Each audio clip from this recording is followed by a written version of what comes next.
Ukraine और Syria के बीच युद्ध की संभावना को देखते हुए एमबीबीएस की तैयारी कर रहे छात्रों को वापस अपने देश भारत बुलाई जा रही है, जिससे उनके परिजनों में काफी खुशी है। छात्र के परिजन ने इसको लेकर क्या कुछ कहा, वो सुनिए। पुत्र इंडिया आ गया है, कैसा महसूस कर रहे हैं? हाँ, बहुत अच्छा महसूस कर रहे हैं क्योंकि वहाँ पर युद्ध की स्थिति थी, इसलिए हम लोग पूरा सब परिवार घबराए हुए थे। चाह रहे थे कि वहाँ पर जो है शांति हो, युद्ध का तो हम लोग विरोध कर रहे थे। अब मेरा पुत्र आ गया तो मैं बहुत खुश हूँ कि चूँकि युद्ध से नुकसान हो सकता था, लेकिन इस तरफ ये भी तकलीफ़ हो रही है कि पढ़ाई भी उसका बाधित हो रहा है। क्योंकि वहाँ पर ऑफलाइन पढ़ाई हो रहा था तो हम चाह रहे थे कि ऑनलाइन पढ़ाई हो, तो ऑनलाइन की अभी तक सुविधा नहीं है। भारत सरकार से ये मांग करते हैं कि वो वहाँ पर जो है यूक्रेन में इस सरकार के वहाँ के लोग से बात करके पढ़ाई इसका ऑनलाइन शुरू हो, जिससे इसका लाइफ बर्बाद नहीं हो। क्या वजह था आपका पुत्र इंडिया में पढ़ाई नहीं करता सकता था जो वहाँ यूक्रेन में पढ़ाई करने गया? हाँ, यहाँ पर नीट क्वालिफाई किया तो 500 550 के करीब उसके मार्क्स आए थे, जिसमें यहाँ पर सरकारी कॉलेज नहीं मिले। प्राइवेट कॉलेज में काफ़ी ज़्यादा फीस है जो हम उसको अफोर्ड नहीं कर पाते थे, इसलिए हमको मजबूरी में वहाँ पर भेजना था।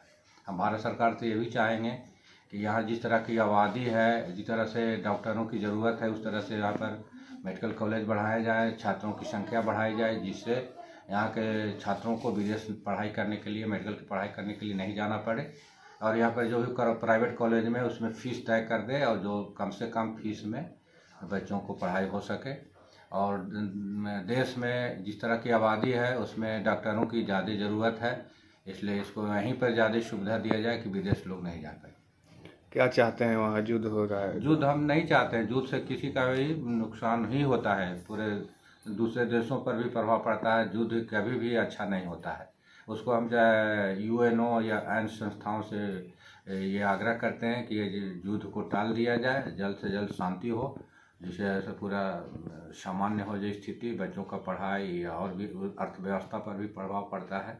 अब इनका कहना है कि स्थिति सामान्य होने तक ऑनलाइन पढ़ाई कराई जाए। साथ ही कहा कि सरकार इन सभी छात्रों को विशेष सुविधा प्रदान करे। वहीं इसको लेकर एमबीबीएस के छात्र उत्कर्ष राज ने क्या कहा, अब वो सुनिए। यूक्रेन में अभी तो जैसा कि आप जान रहे हैं, माहौल तो अच्छा नहीं है, डे बाई डे बिगड़ता ही जा रहा है। युद्ध का माहौल है वहाँ पे। अभी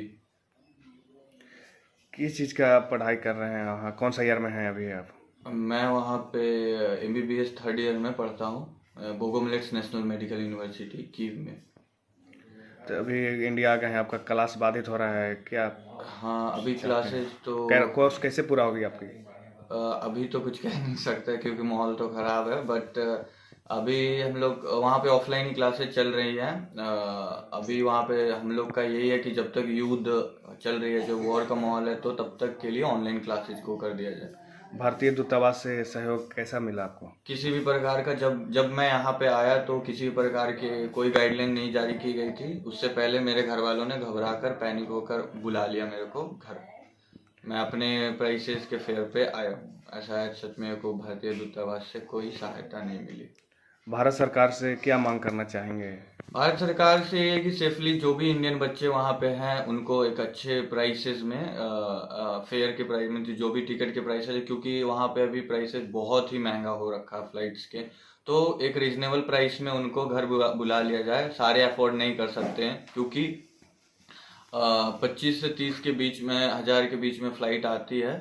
तो अभी के प्राइसेस आप देखा जाए, जो एम्बेसी वालों ने कुछ फ़्लाइट्स रखी हैं जिनकी भी प्राइस 66-67 है, 1000 है, तो मेरे ख्याल से नहीं लगता कि सारे अफोर्ड कर पाएंगे। तो भारतीय सरकार इस चीज़ को भी देखना चाहिए, इतना तो भारत सरकार कर ही सकती है। इनका साफ कहना है कि मुझे भारतीय दूतावास से किसी तरह की कोई सहायता नहीं दी गई।